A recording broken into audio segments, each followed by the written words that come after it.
Ayan. Ayan, na Nasa YouTube ka na. ay, oo nga. Okay. Sige. Okay, so mag-wait na lang tayo ng mga tao and then live na tayo, live. You can share already your YouTube to your people. Sige po. Yan, sa mga colleagues mo.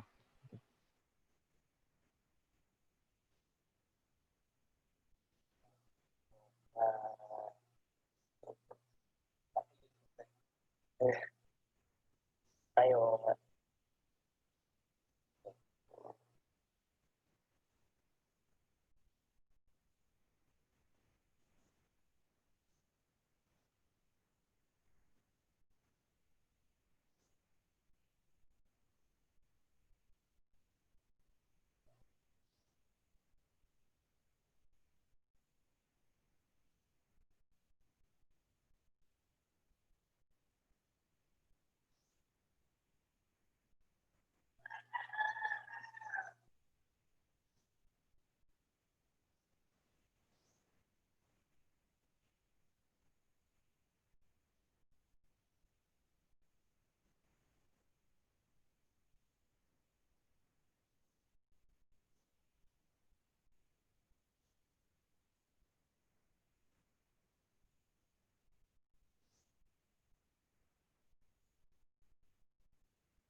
Alright. Good morning, magandang umaga, ug maayong buntag sa tanan. First and foremost, I'd like to thank everyone for joining this one UP Applied Mathematics webinar, and also thank you for the host UPLB team through the initiative of Dr. Jomar Rabahante. By the way, this is the third webinar series, and it's the first, it's our turn in UP Mindanao to also showcase our applied mathematics research. No? And so, without further ado, I'd like to introduce to you the speaker, our first speaker na napili namin sa UP Mindanao. He's the research assistant in Stop Rabies Research Program. He's also a graduate in applied mathematics in the same university, and he's an active member of this newly founded team in UP Mindanao, known as the Interdisciplinary Applied Modeling, or IEM Lab. So this morning he will talk about this very interesting topic on zeros. So he poses this question in talk: are zeros really zeros? So, Dayton, the floor is yours.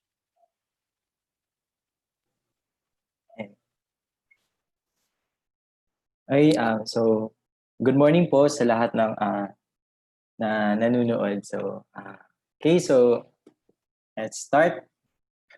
So, again, good morning, maayong buntag. First of all, let us ponder to this question. Are zeros really zeros? We know, for us who studied and can recall our elementary statistics course, that the answer to this question is that zeros are not really zeros. Now, for instance, a 0 degrees Celsius doesn't mean the absence of temperature or that there is no temperature, but rather a 0 degrees Celsius is a freezing point. And maybe some of us might like to have a 0 degrees Celsius, as it can be very, very cool for them. But what about zeros being the absence of something? For instance, in disease report, most of us, if not all, would like to hear a zero disease report. Zero TB case, zero HIV case, zero COVID-19 case, zero disease reports. And I think in this case, asking the question, are zeros really zeros, makes sense. So for today's webinar, we will be discussing zeros in the context of disease reports, and the problems that can be encountered if these zeros are not handled properly.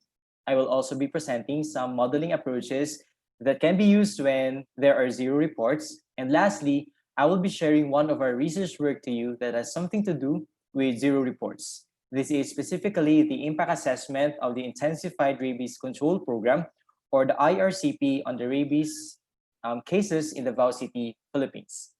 And so let's start it. Okay, so let's observe the two time series. On your left screen is the time series plot of the tourist arrival in Spain, and we can see that the tourist arrival in Spain has a seasonal pattern. The lowest arrival is observed at the end and at the start of the year, and then increases and reaches its peak sometime between July and October. However, such pattern was disturbed this year. We observed lower tourist arrivals at the start of 2020, which is expected, but the usual increasing trend towards the middle of the year was replaced by a decreasing trend towards April and eventually recorded a zero tourist arrival.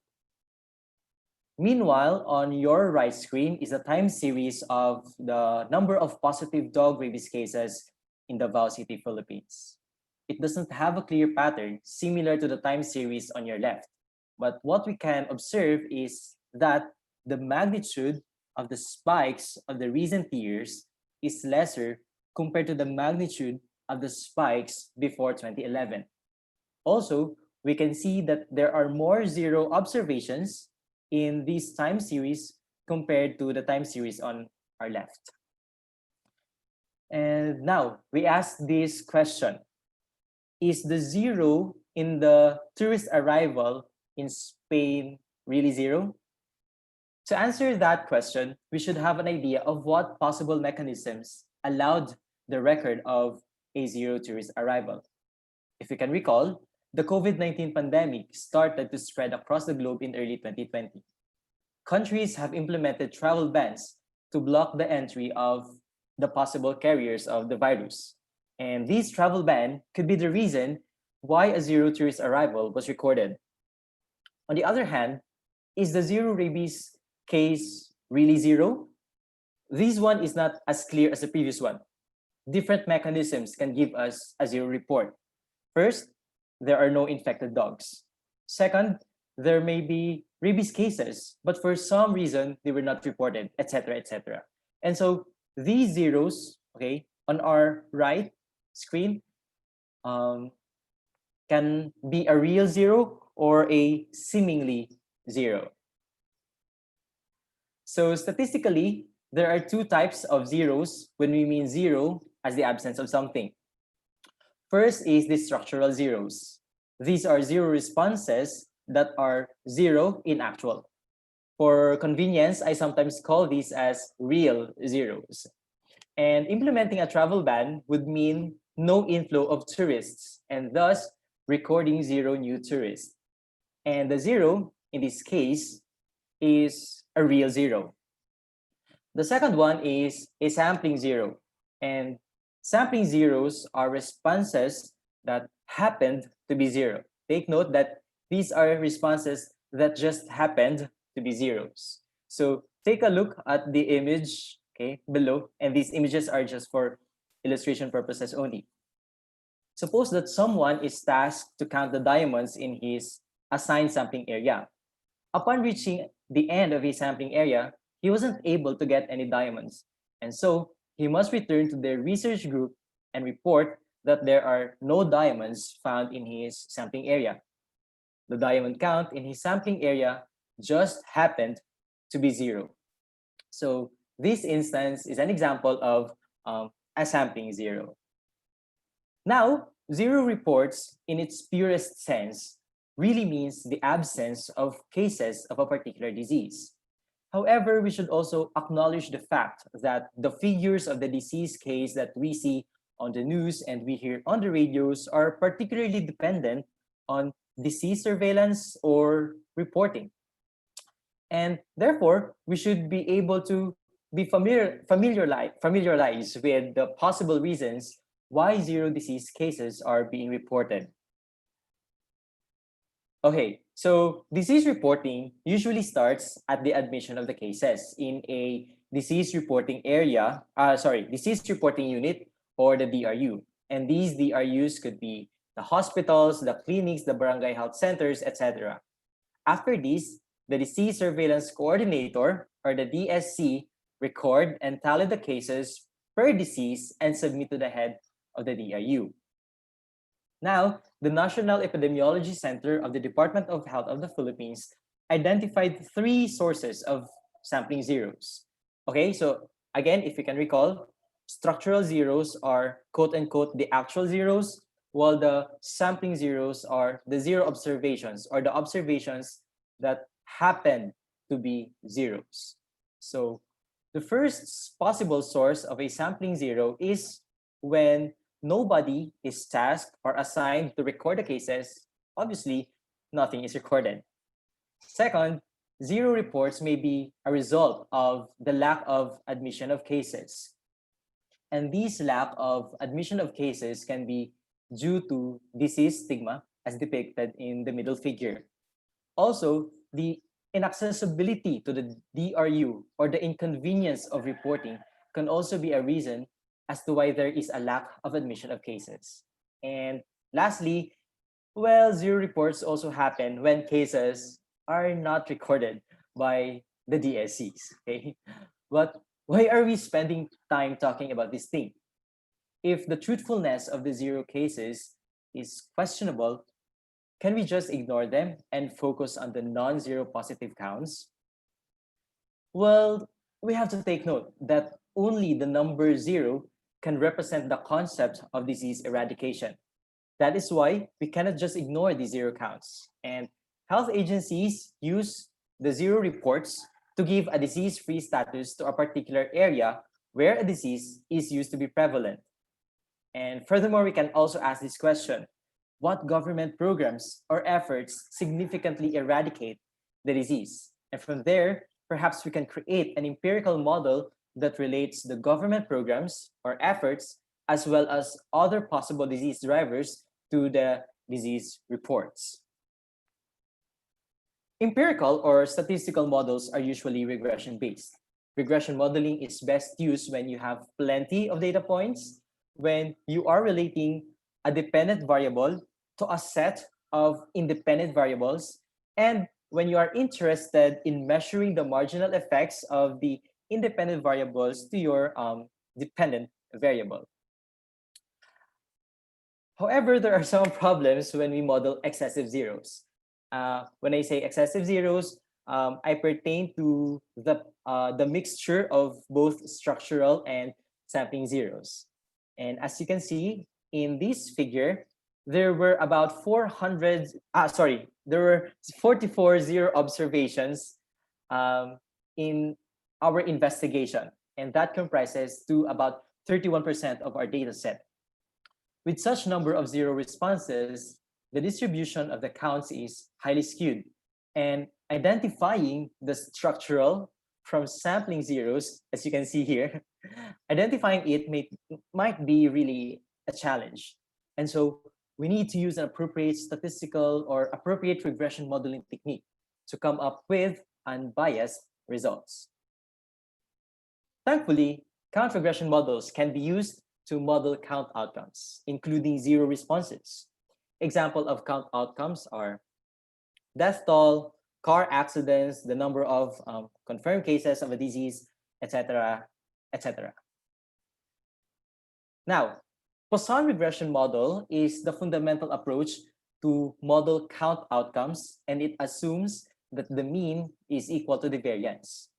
If you can recall the probability distribution of the Poisson, the probability that y takes the value of y is driven by the parameter mu, which is the mean incidence rate of an event per unit time.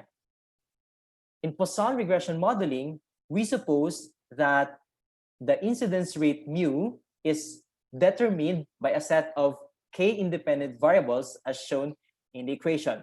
So in other words, in Poisson regression, we are interested in determining what are the factors that contributes to the number of reported cases per unit time. But the presence of outliers, in the presence of outliers, the variance tends to be bigger compared to the mean. And in this case, the negative binomial regression model is appropriate to use. Recall that the negative binomial probability distribution is a generalized Poisson distribution with some gamma noise variables. And similar to the Poisson regression model, the parameter mu, okay, of the negative binomial regression, or the mean incidence rate of y per unit of exposure, and this exposure could be per unit time, per unit area, is determined by the exposure time in our case, because our data set are in terms of monthly reports, and a set of independent variables. But both Poisson and negative binomial cannot handle too many zeros. In the presence of excessive zeros, again, excessive zeros is a combination of the structural and the sampling zeros. The zero-inflated models are best used to model these kind of scenarios. And the data distribution of the zero-inflated models combine either the Poisson when the variance and the mean is equal, or the negative binomial distribution when the mean is greater than when the mean is less than the variance, or when the mean is not equal to the variance, and the logit distribution represented by pi. But for the interest of time, if you want to have a detailed and practical readings about count regression modeling, you may refer to the book of Joseph Hilbe about modeling count data. So on the succeeding discussions, I'll be presenting the application of these concepts to you by showing the methodology and results of our investigation regarding the impact assessment of the Intensified Rabies Control Program on rabies cases in Davao City, Philippines. So just a quick information, Davao City has a total land area of 2,441 square kilometer, making it the biggest city in the country. And Davao City is a highly urbanized city with a total inhabitants of 1.62 million as of 2015. In terms of temperature, the high temperature ranges from 30 to 32, while the low temperature ranges from 22 to 23. And in terms of the rainfall, it is estimated that a yearly cumulative precipitation is about 1,878 millimeters. And just so you know, Davao City is famous of its durian and the Philippine eagle. And for some of you who might not know, the University of the Philippines, Mindanao, or UP Mindanao, is situated here in Davao City. So just some plugging. And so much for that. In terms of the rabies landscape of the city veterinarian's office is the main agency that focuses and tracks the rabies cases in the city. And they are also the main agency that implements this intensified rabies control program. So the IRCP has 4 components. First is the mass dog vaccination, which is really the main intervention being suggested by the World Health Organization in fighting against rabies. Second is the dog castration, or this is the removal of the genital part of the male dogs.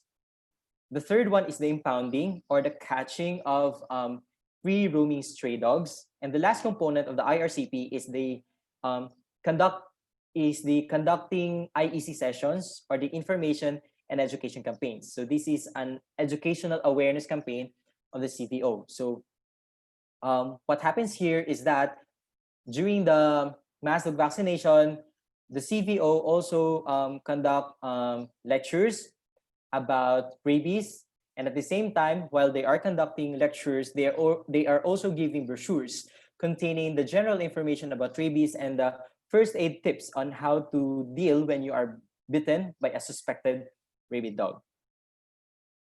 In terms of the annual average rabies cases before the IRCP, it was recorded to be 22, but during the IRCP, as of December 2017, the annual average rabies case dropped down to 15.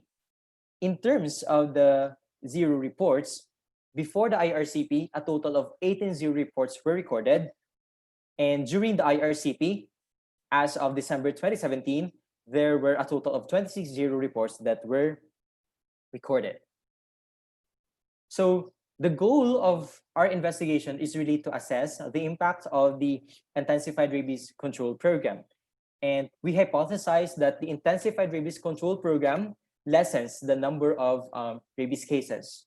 But the other literatures also revealed that rabies cases is actually driven by weather conditions such as temperature, precipitation, and relative humidity. And so we have to combine or to consider both information coming from the Intensified Rabies Control Program and the weather conditions in Davao City in order for us to model the rabies cases.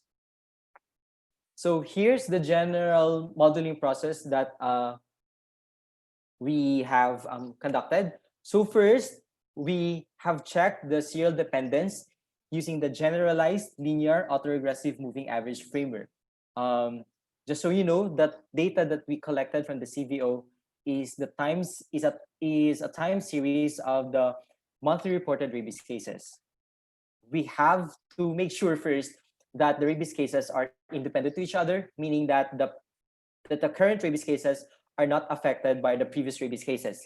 And one way to do that is to check using the GLARMA framework. And well, for the interest of time, I can't discuss the whole GLARMA process. The GLARMA process is quite tedious, but if you're interested to visit the GLARMA framework, you can read the articles of Dunsmuir and Scott, and even visit our paper because we have a section there that discusses the GLARMA framework.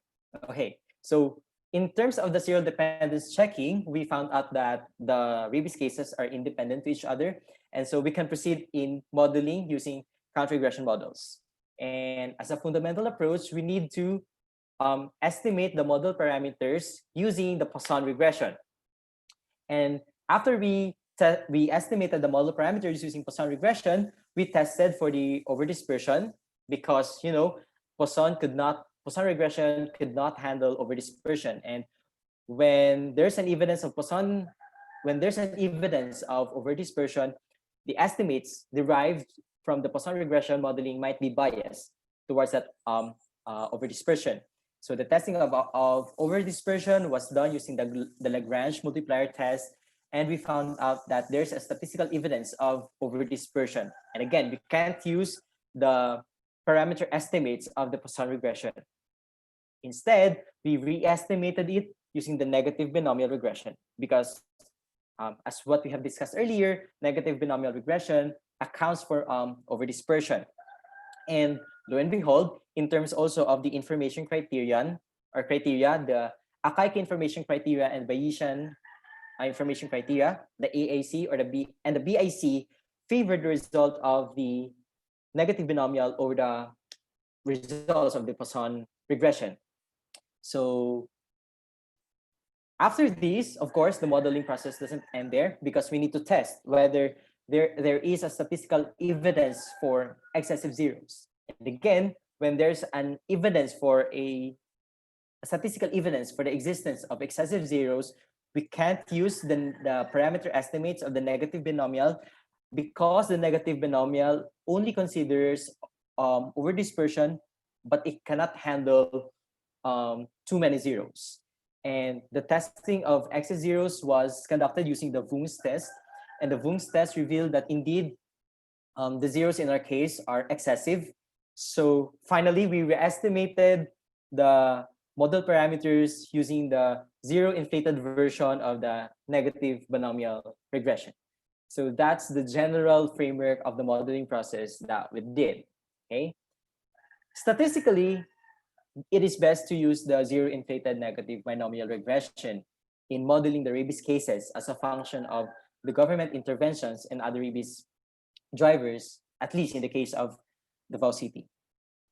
But does it make sense? Does it really make sense to use the ZINV? To answer the question, we have to revisit rabies epidemiology and surveillance. Just so you know, dogs are the main vectors of rabies. Okay? rabies is prevalent to all mammals, meaning all mammals, including humans, are susceptible to rabies virus, but dogs are the main vectors of the rabies. And I think one of the highlight and the uniqueness of the epidemiology of rabies is that dogs, or the ownership of the dog, have a certain role to play in terms of the increase or the decrease of the cases, because dogs are either owned or not owned. Okay, and in terms of rabies detection is not that easy.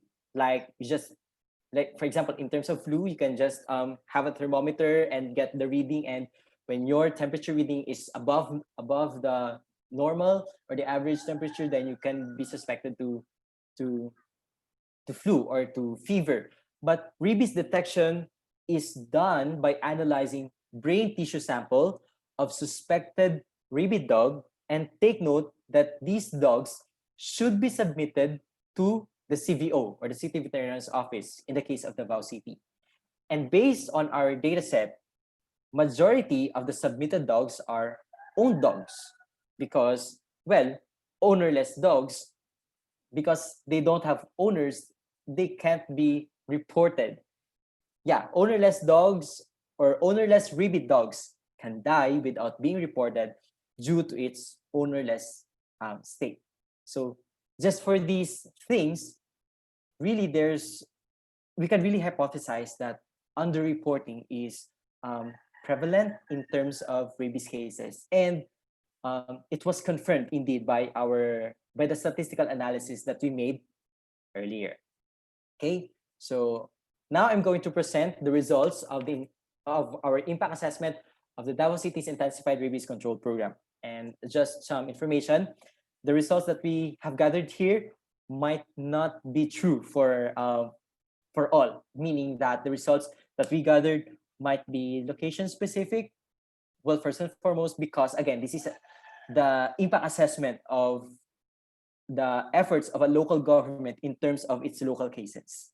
But the methodology of this paper can be applied to other areas, regions, and territories, so that they can also measure the impact of their efforts in terms of decreasing the rabies cases. Because well, Philippines is still a rabies hotspot.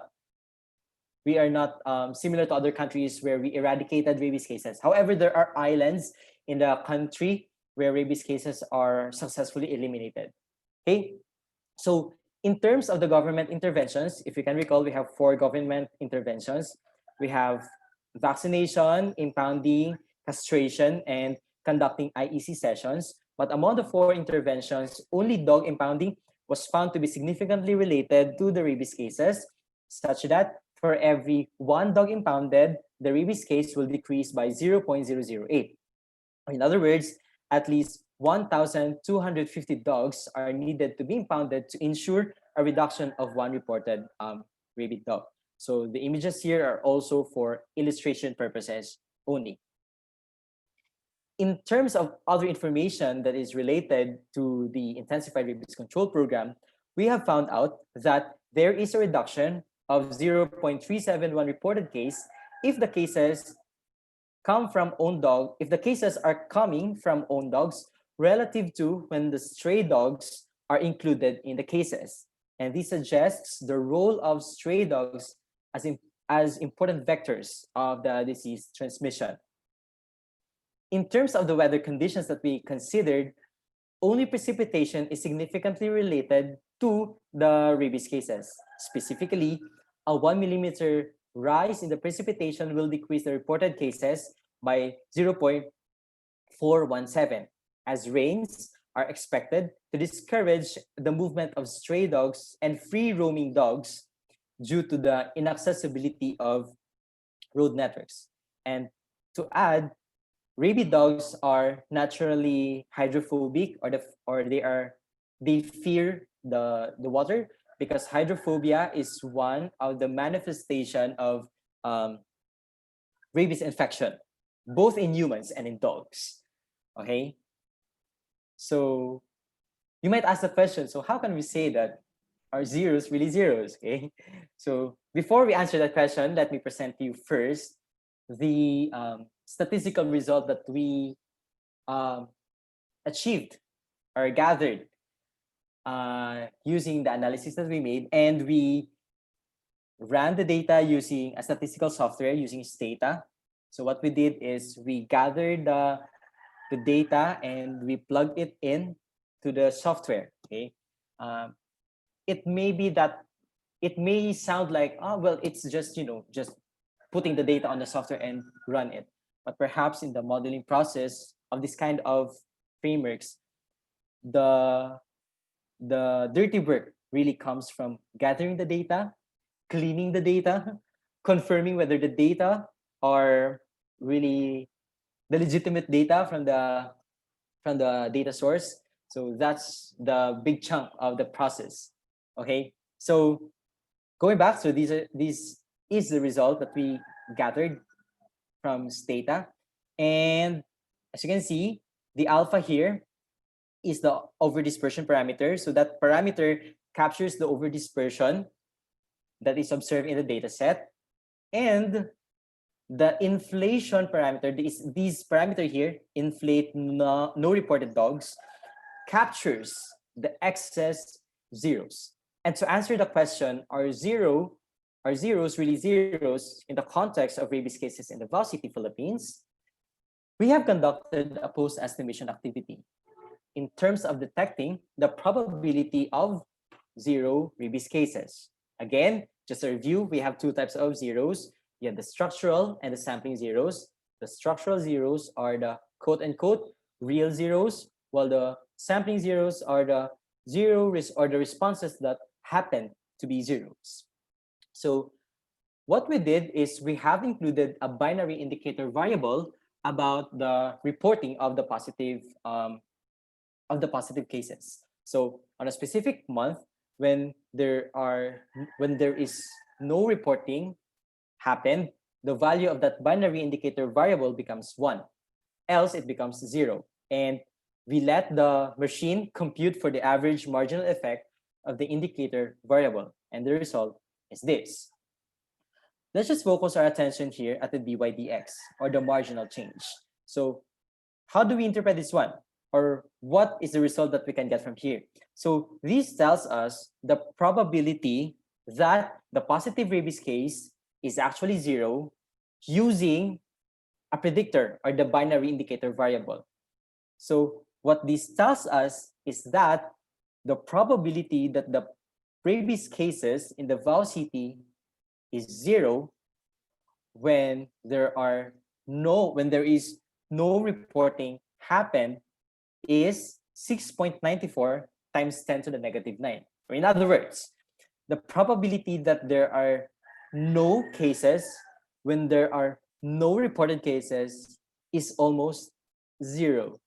And we can infer that somehow underreporting is happening, in at least in the case of the rabies cases in the Davao City, Philippines. And if we go back to the question, are zeros really zeros in terms of the context that we are talking right now? I think zeros are not actually zeros.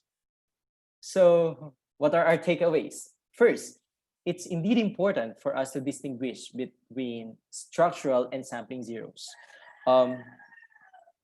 We have just observed, because here in Davao City, there were times that, well, this is in relation to COVID-19. Okay, there's that instance that the number of confirmed cases of COVID-19 for, I think, 3 or 4 consecutive days was reported to be 0.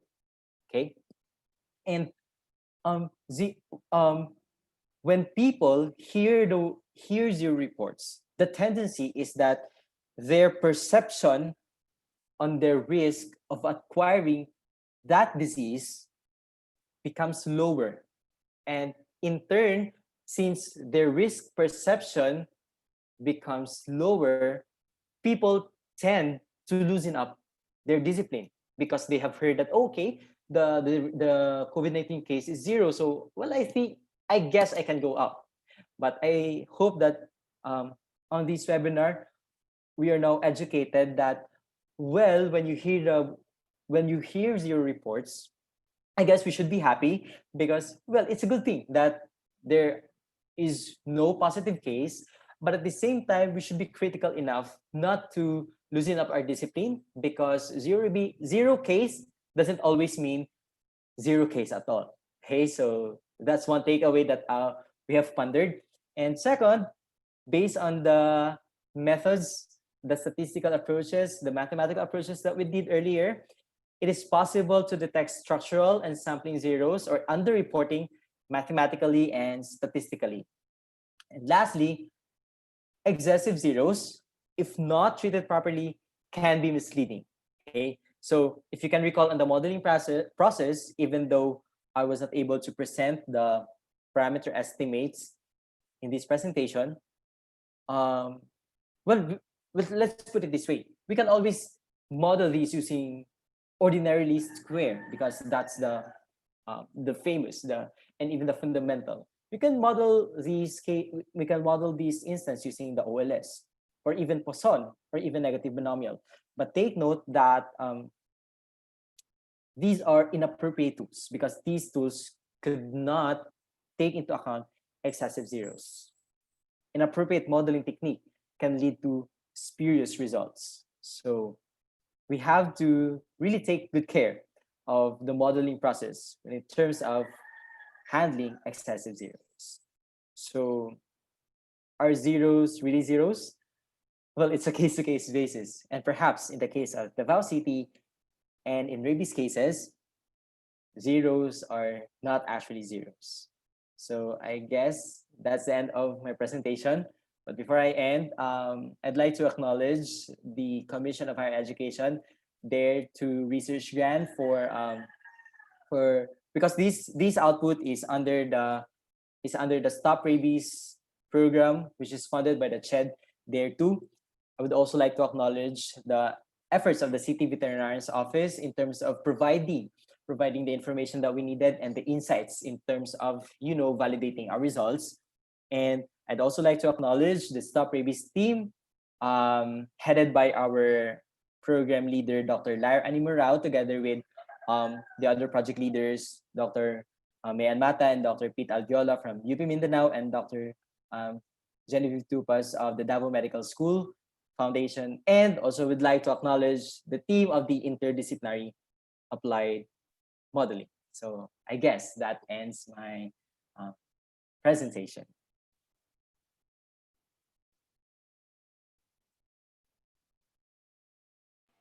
Okay, thank you very much, Z.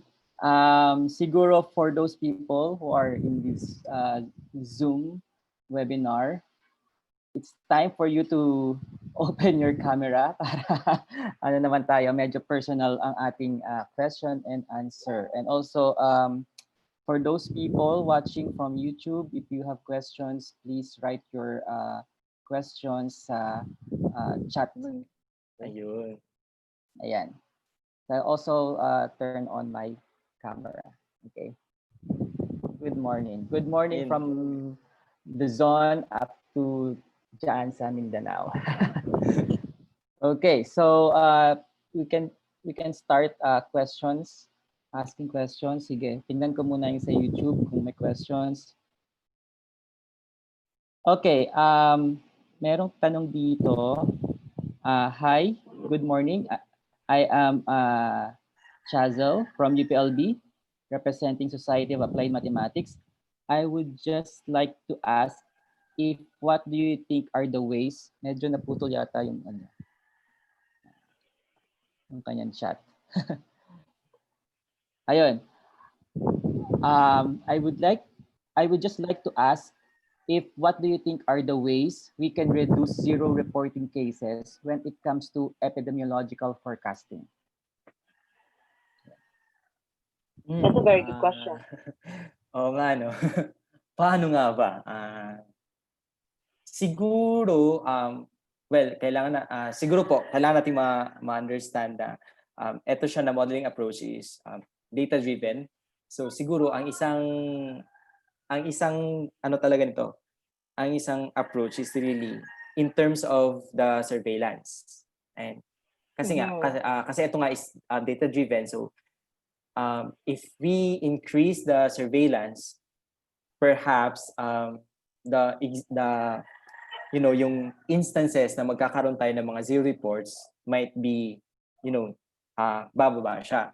Pero siguro i-contextualize ko na lang din yung surveillance na ang mahirap kasi sa rabies is that in fact mahirap nga i-estimate yung dog population kasi wala namang census na nagre-record ng number of ng dog population. Second din is that meron kasi tayong mga stray dogs, and itong mga stray dogs na to hindi sila nare-report kasi wala silang owner na magre-report sa kanila. So doon pa lang sa mga survey ng dog population, meron ng problema kasi hindi na a-account yung dogs. Tsaka ang isa din, ang bilis kasi ng reproduction ng dogs.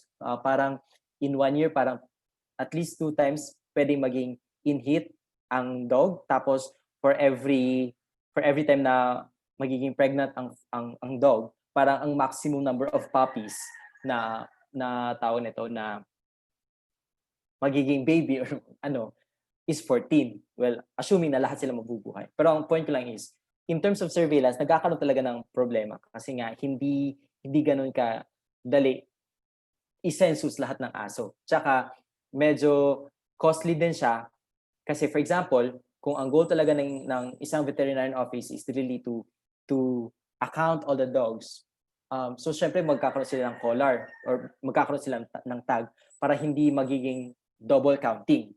So, and medyo costly din yun siya. At the same time, it's very risky kasi what if yung isang aso doon positive sa rabies? So, baka natag mo nga, na-record mo nga siya, pero napasa naman sa iyo yung virus. So, ito siya, doon lang to siya sa surveillance na part na kumbaga, pwede natin talagang i-intensify ang surveillance para yung instances ng zero reports bababa.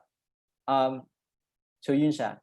In terms naman sa modeling na part, as of the moment po, parang wala pa po akong idea kung paano siya i-deal in such a way na bababa ang number of zero cases or yung existence ng zero reports. Although sa count regression modeling, meron din po kasi tayo mga tinatawag na zero truncated models na doon sa mga zero truncated models, yung assumption din ay parang may truncation part na parang tinatanggal yung lahat ng mga zeros. So, pero hindi pa din ako doon gaano ka-familiar kasi hindi ko pa nga po siya napag-aralan na mabuti. So, yun. In terms of methodology, parang as of the moment, wala pa po akong idea paano i-reduce yung number of zero cases.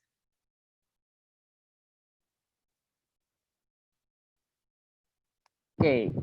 Thank you, Z. May another question dito. Although di ko alam kung kaya pang i-expound ni Pacifico yung question niya, no? But ito yung question niya. Hi, may you give idea about ratio in biostat? Ano daw po? Wait lang. Try natin, baka ma-expound ni Pacifico yung question niya. Sige po. Okay.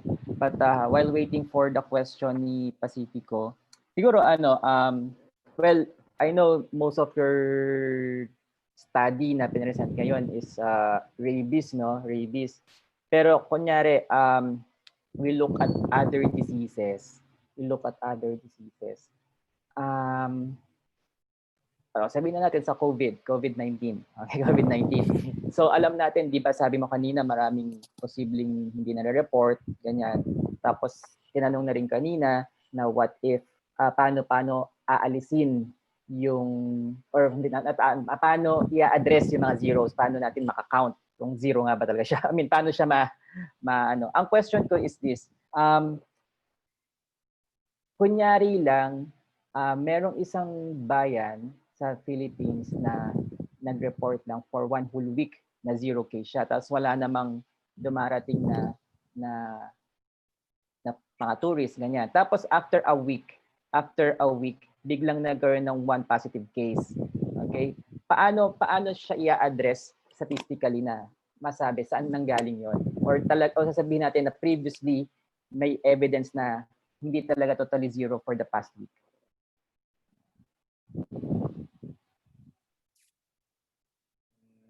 Paano nga ba?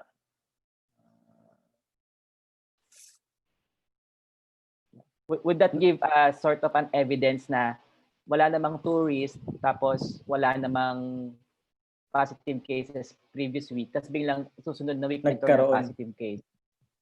Pwede bang sabihin na sort of there's an evidence na posibleng yung mga previous week hindi talaga totally zero? Opo sir, parang pwede nating siguro for me para pwede talaga nating sabihin na previous weeks hindi talaga siya zero. Tapos wala lang talagang na-report. Kasi parang kung isipin mo kasi yung parang mechanism nun, no? Parang ang imposible naman na magkaroon lang ng isang COVID case doon na walang parang parang pagpasok ng virus. So siguro po posible po talaga nating ma-hypothesize na on the previous reporting underreported siya. Tapos nung week na nagkaroon ng reporting, doon lang talaga siguro yung time na someone is brave enough to report his condition.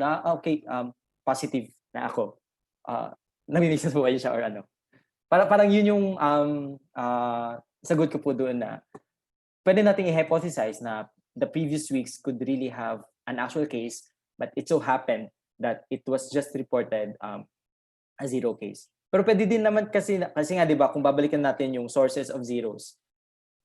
Yung isa sigurong possible na reason diyan is meron talagang nag-report pero for some reason na hindi nasali ng recorder yung case na yun, tsaka nag-report siya sa kanyang head.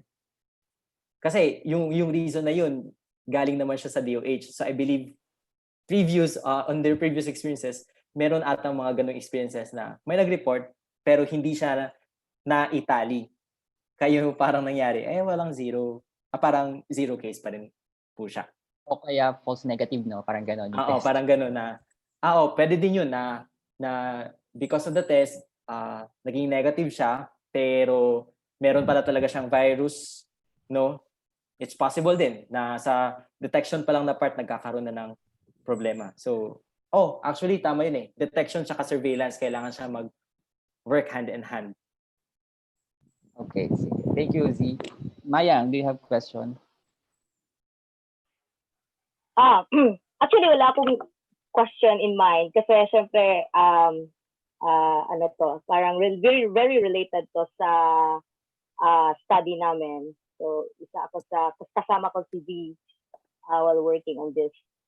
Pero I think, napaisip ako sa tanong mo, Jomar, yun yung maganda kasi tinanong mo yun. I have to emphasize na, of course, may limitation ang tinatawag natin statistical modeling. I think yung pina-point out mo kasi ay it has something, I think that can be answered if meron kang mechanistic model na nagka-capture ng population dynamics. Kasi posible kasi na ang reason kaya nagpa-positive yung case dahil later na nag-appear yung symptom. Pwede kasing ganun. And the disease is already there. It's just that hindi lang siya visible. Kasi the way we define na may disease ay pag may symptoms. Ganyan man talaga yan, di ba? So, yun yung parang naiisip ko when I was like pondering sa question mo.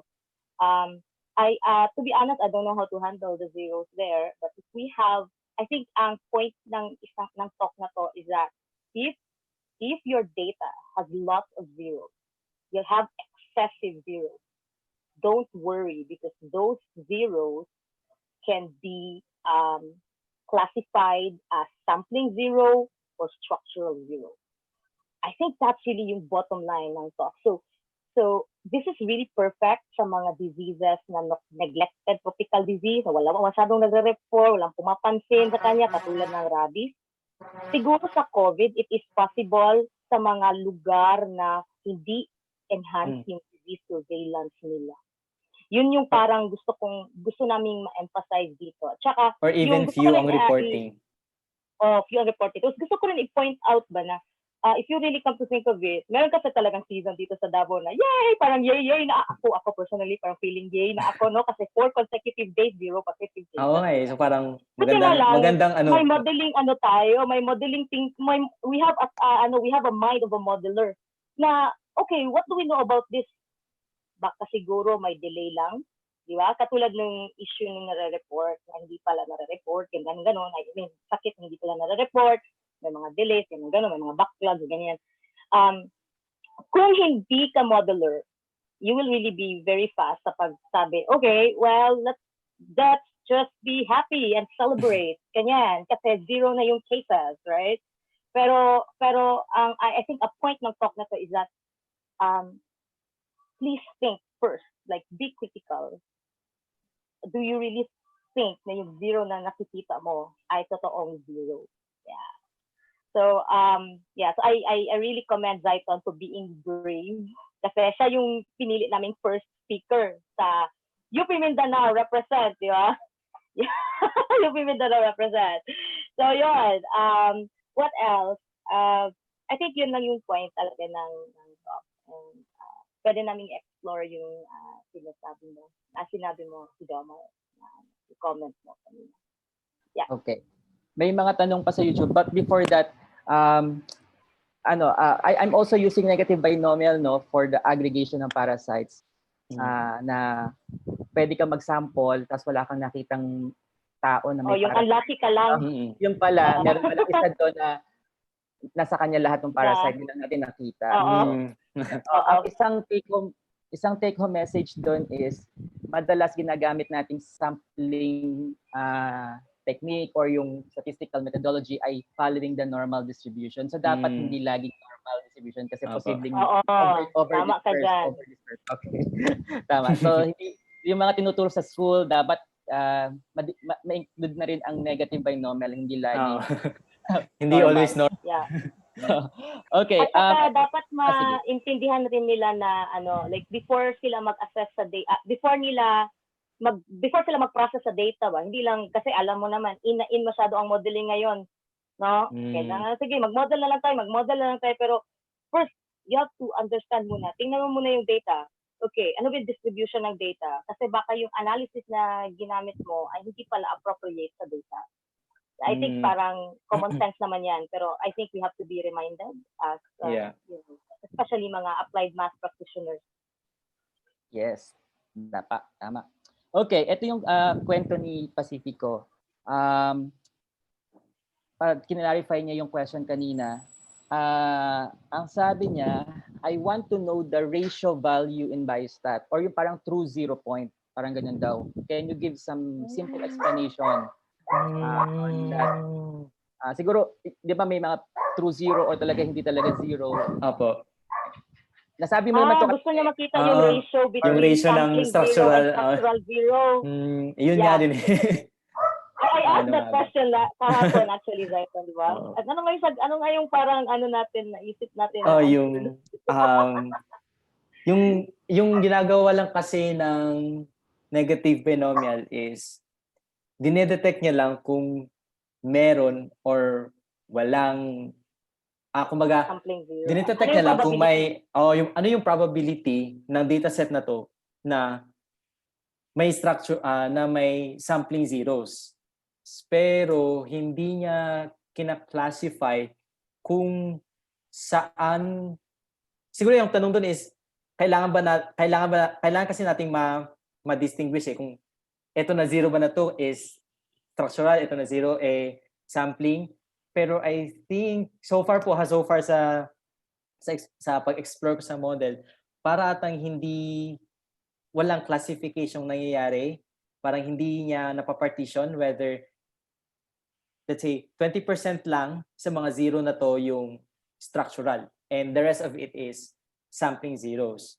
So siguro kung doon sa tanong niya na can we give an idea in terms of the ratio, as of the moment po, we can't give the ratio. And I think siguro may other appropriate na mga statistical models or even other mathematical models that can perhaps answer to that question. And siguro to add lang din po, yun nga, yung mga models natin di po ba kumbaga kung ito yung objective mo ito yung objective mo at saka ito yung data mo, ito yung model na mag-work doon. Perhaps hindi na namin po siya na-explore kasi yung objective naman ng analysis na to, ng specific analysis na to is to evaluate the impact of the IRCP. But we can't just evaluate the impact of the IRCP using conventional modeling techniques like OLS or other things dyan kasi nga merong excessive zeros. But I think that's a good thing to consider in our further analysis na ma-determine natin kung ano yung partition ng structural sa sampling zeros. Ma'am Mayang, meron kang gustong i-add? Yung distinguishing between structural and I feel like siguro hindi pa namin na-explore, baka meron talagang process or way or approach to see kung ano yung ratio. Isa rin yun sa mga tinanong ko kahapon ni Zayton when we were running through this presentation. I think I think ito yung very critical kasi if you know kung ano yung ratio, then and then you can actually pinpoint kung saan doon, then mas madali na natin masabi na okay, merong nangyaring disease eradication at this point, pero still meron pa rin question, okay, baka yung onset ng symptom, mga ganyan klaseng mga aspect kasi hindi siya nakapicture talaga. So well, for me kasi I'm an avid fan of mechanistic modeling, kaya mas maganda siya na i-tandem yung ganitong mga klaseng analysis with mechanistic model para talaga solid yung result niya. So I think yun yung parang point ko at the moment. Merong magandang question dito, Sir Jom.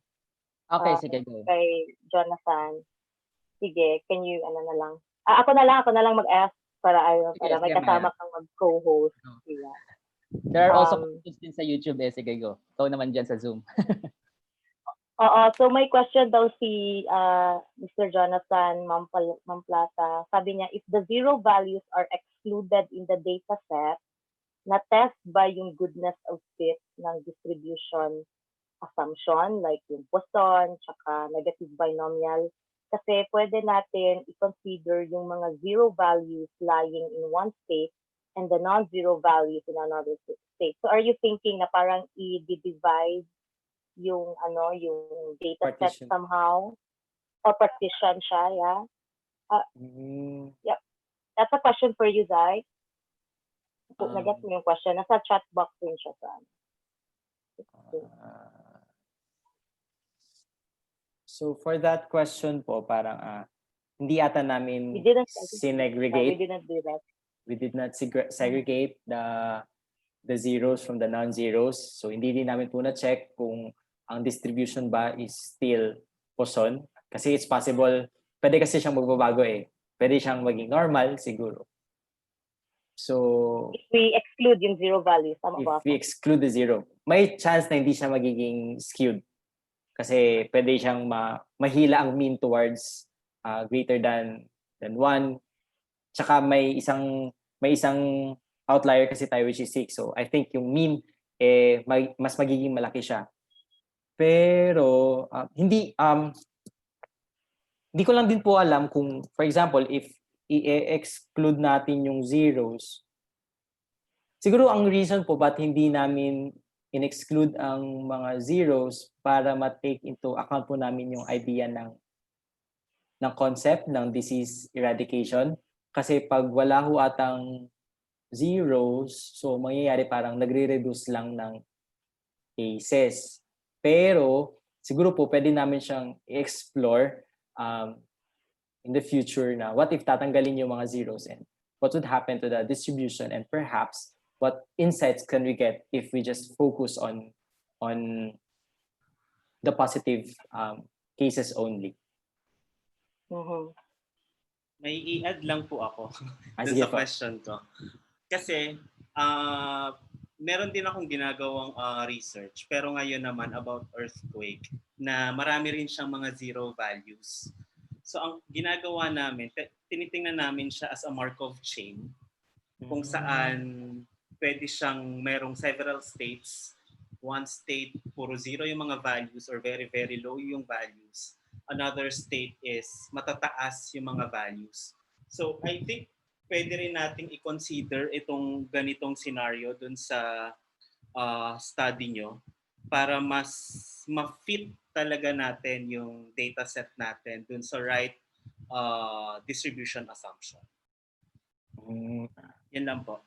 Sige. Thank you po. Yes. May comment si Sir Alviola. Nasa YouTube siya. Okay. Yung unang comment niya, normal distribution is not the norm but expect the exception to the rule. Tapos sabi niya naman din, don't exclude the zeros, especially the true zeros kasi that will bias the estimates. Yun yung comment niya sa YouTube. Okay. May question sa Zoom pero before yun, ito munang question sa YouTube. Medyo marami kang questions Z. Yung isa ay kay Frank, from Frank. So basahin ko muna para maintindihan yung question. In the case of New Zealand, where they have announced the elimination of COVID-19, this could be to some extent an exaggeration. Correct? Question mark. Medyo mahirap sagutin yun baka maaway tayo ng New Zealand. Okay. Baka political yan. Tapos because there could be some there could be some unreported cases even with an extensive national mass testing. Ito yung main question niya. Huwag yung natin sagutin yung New Zealand. Okay? Ito yung main question niya. If it were the Philippines in that situation, na kunyari, katulad tayo ng New Zealand na sinabing wala na, ito yung question niya. How long do you think should we keep on mass testing people to truly eradicate sampling zeros? Gano'ng katagal? Oh my gosh. Mahirap na tanong. Can we actually, what is skip yan? parang ibang pero modeling. Pero siguro ang isa sa pwede natin gawin, I want to back up Zaiton for this. First, like, then we have to also see other diseases like hindi kasi ang COVID-19 ay flu or flu type kind of disease. So if we have those data and if we see, although wala mang mass testing, hindi ko alam kung ano yung extent ng mass testing. Kung meron tayong data, I think it is really very possible. So yung ganong klaseng question can be answered.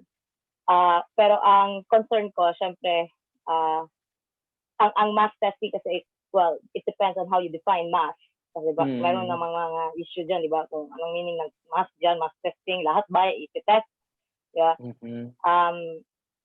So, I think ang take ko dyan is that it also depends sa budget, di ba? May mga budget constraints, ganyan. So, kung isasama natin ng mga factors na to, at this point, uncertain talaga tayo. We cannot say yes. Yeah. So, ikaw, right, ano yung take mo doon? Hindi ko po siyang itatry answer yung tanong na kung exaggeration ba yung nangyayari sa New Zealand. Pero dapat na siguro if magkakaroon po yung nagtanong ng time, siguro pwede niyo talaga magbasa ng about sa count regression or count modeling in general kasi magkakaroon siya ng better understanding. Kasi ang nangyayari po, yung underreporting kasi, by definition of underreporting, yung underreporting hindi lang kasi siya parang tawag nito. Sige, ang underreporting, let's put it this way, zero, pero dapat hindi siya zero. So yun kasi yung definition ng underreporting. Ngayon, ang underreporting kasi is most prevalent or yung underreporting mostly happens when the frequency of the reports is low. Let's say 1, 2, 3 to 10 cases. So kung yan lang kasi ang mga cases, malaki talaga ang chance na merong underreporting.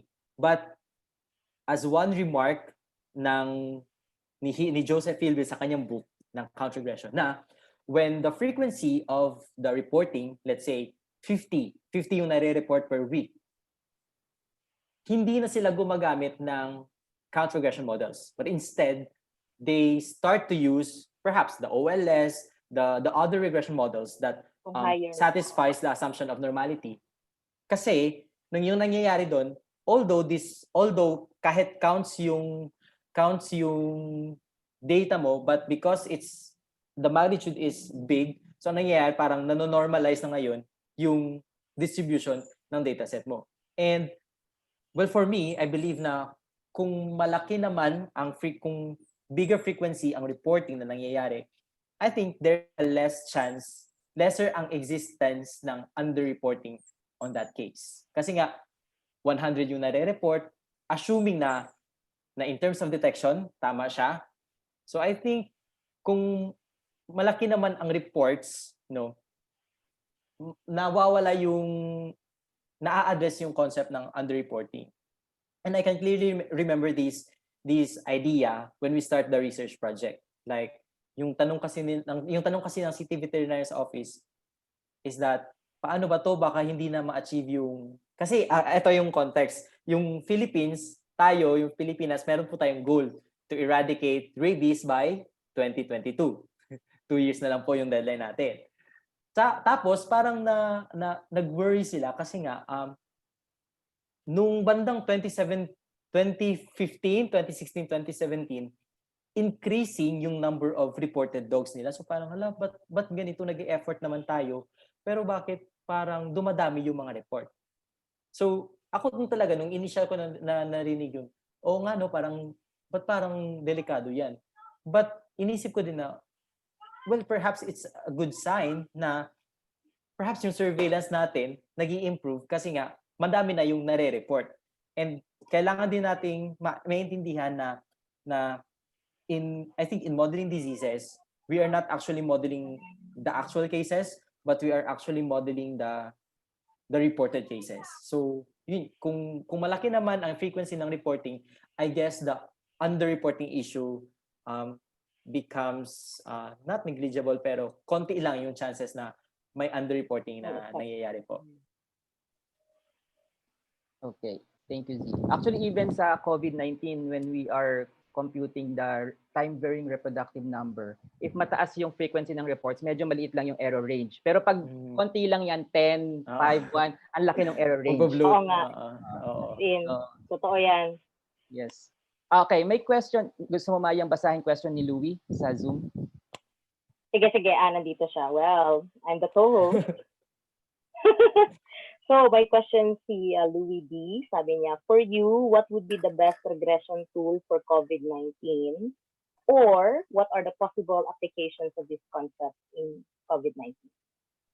So, 2 questions. So, first, ano kaya yung, sa tingin mo, yung best regression tool na gagamitin for COVID-19, for studying COVID-19 cases? And then the second question is, ano yung mga possible mga applications ito sa mga concepts na pinoint out mo sa presentation? Yan. Ang gandang tanong yun. Siguro po, I really like that question. Siguro po, in my mind, well, kailangan din natin i-consider ang duration ng COVID-19. So, ang first case ata na nangyari sa Philippines was March. So, kailangan natin ma-consider yung time frame. Kasi, ang question is, ano ba ang sampling unit natin? Per month? Per week? Per days? Per area? Ganun siya. So, isa yun siya sa dapat nating i-consider. Tapos gagawin ba natin ito siya at a national level, at a regional level? But for example, if we'll just focus here in Davao City,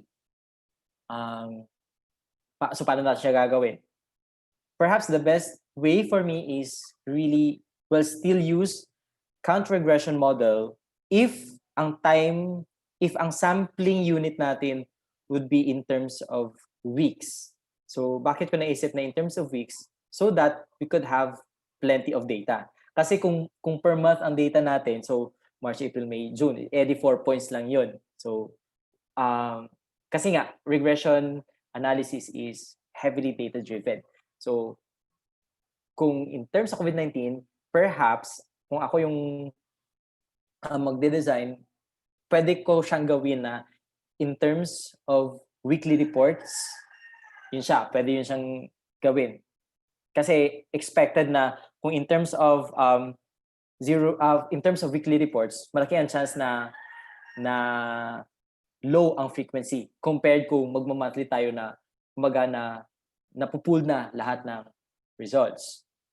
But also, if we just have plenty of data, like you have, for example, paano ba natin i-model ang COVID-19? Well, for example, kung ako, ang interest ko is I want to model COVID-19 and ano yung effect ng government efforts. Kasi parang ganyan, yan yung parang gusto kong gawin, yung impact evaluation ng efforts ng government. If I have, the data of COVID cases per area, per time period, we can extend count regression to a panel count regression. And in that way, I think it would give us more insights on the impact or the impact of the government interventions in terms of the increase or the decrease of COVID-19. But panel regression frameworks really are mas data demanding sila compared sa mga non-panel counterparts, which in our case kasi hindi kami nag-panel sa study na to kasi hindi ganun ka-rich ang evidence, hindi ganun ka-rich ang data in terms of the districts. May mga kulang-kulang na data. So ang ginawa na lang namin sa paper namin is we considered our data in terms of the city level. So pooled siya na cases ng entire Davao City. So yun po siguro. Kung available talaga ang data per time and per area, I think we can explore panel count data.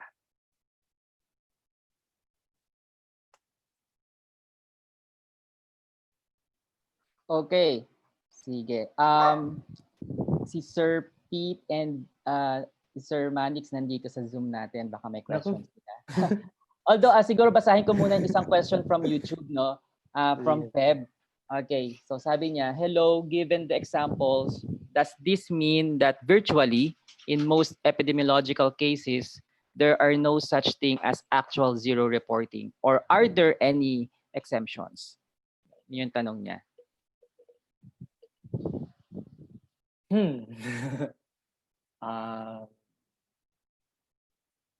So far yung medyo familiar po ako ng mga diseases na na-explore is ito sa Rabies. So I think for that question, mahirap din naman kasing sabihin na nawala talaga. Pwede kasi na meron talagang instance like 1 month na wala talagang na-report.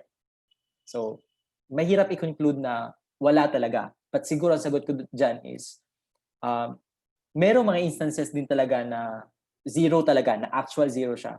But perhaps the frequency of that actual zero might be lesser compared to the sampling zeros. So I think yun yung pinaka-safe na sagot doon. However, hindi ko pa naman din po na-explore yung other diseases.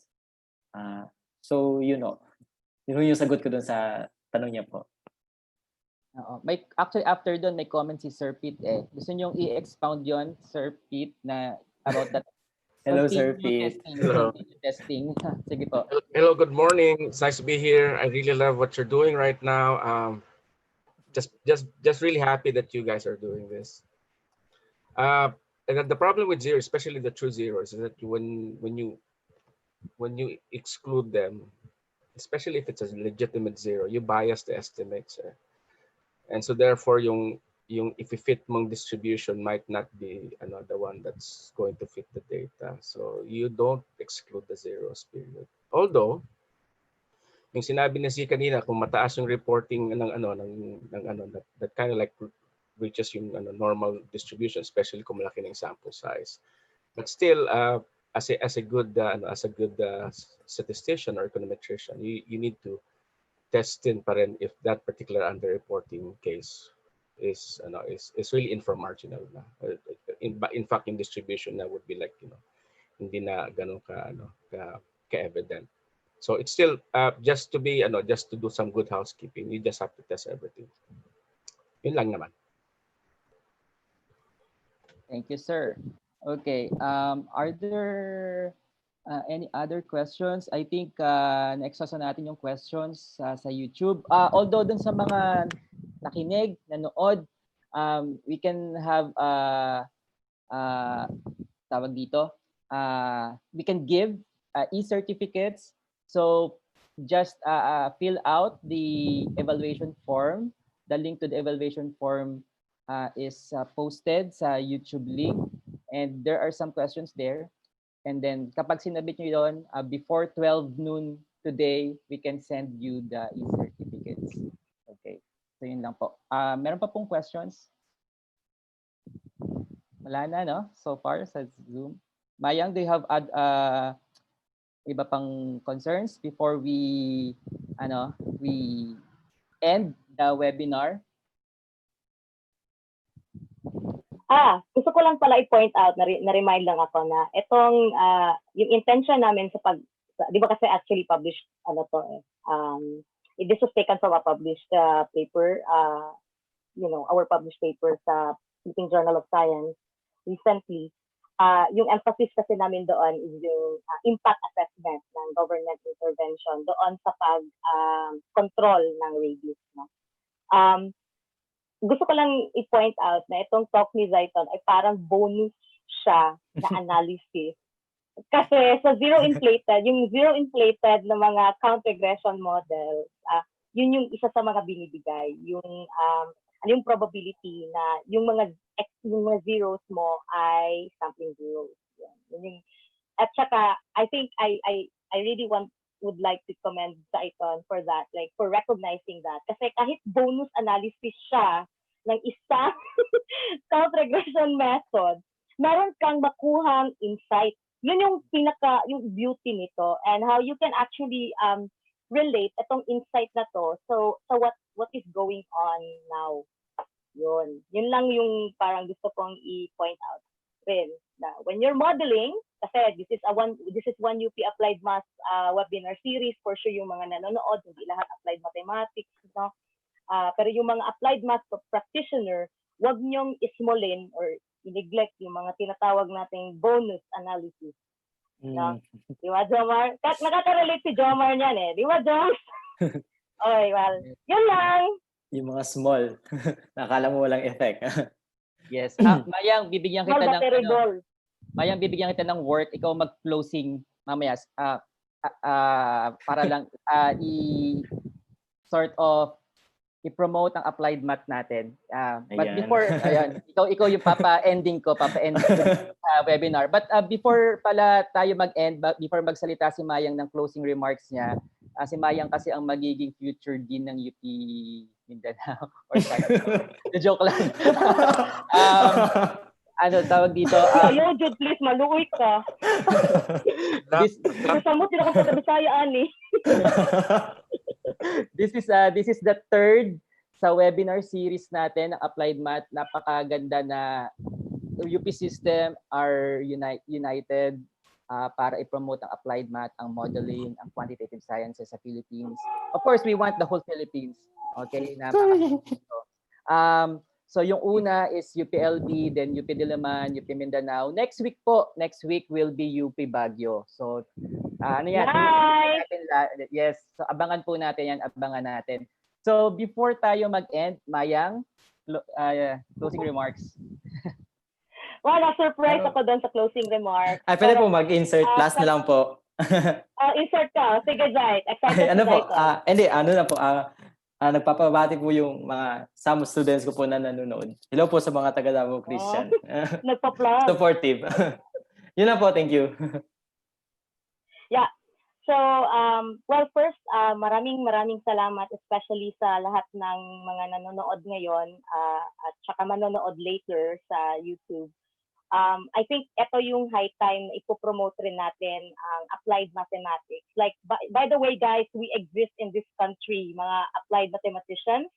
And if you have some parang mga questions on modeling, paano i-analyze ang mga data, nandito kami like in different parts of the country. So kung nasa Luzon area kayo, of course, nandiyan, 1 UP kasi ito, no? So, promote ko ang UP system. maraming campuses nag-o-offer ng applied mathematics in line of this quantitative analysis and quantitative science na mga methodological approaches. At saka, in-encourage ko lang yung gustong mag-aspire na maging applied mathematician, mga modelers in the future, mag-enroll kayo sa UP. Di ba? Very direct. At saka, I think ang isa sa mga gusto ko rin i-emphasize ngayon na when you're looking at the data, as much as possible, don't just believe what you see. Be critical enough, and also talk to the experts. And gusto kong i-borrow yung sinasabi lagi ni Sir Dr. Aurelio de los Reyes na model responsibly. That's for all applied mathematicians in the country. Thank you. Okay, thank you very much. Sa susunod po, attend po ulit tayo ng webinar series. So thank you and goodbye for Looking today. forward. Maraming Thank you, salamat. Z. Bye. Thank you po. Thank you very Bye. much. Thank you, Sir Jomar. Bye. Yes po. Bye.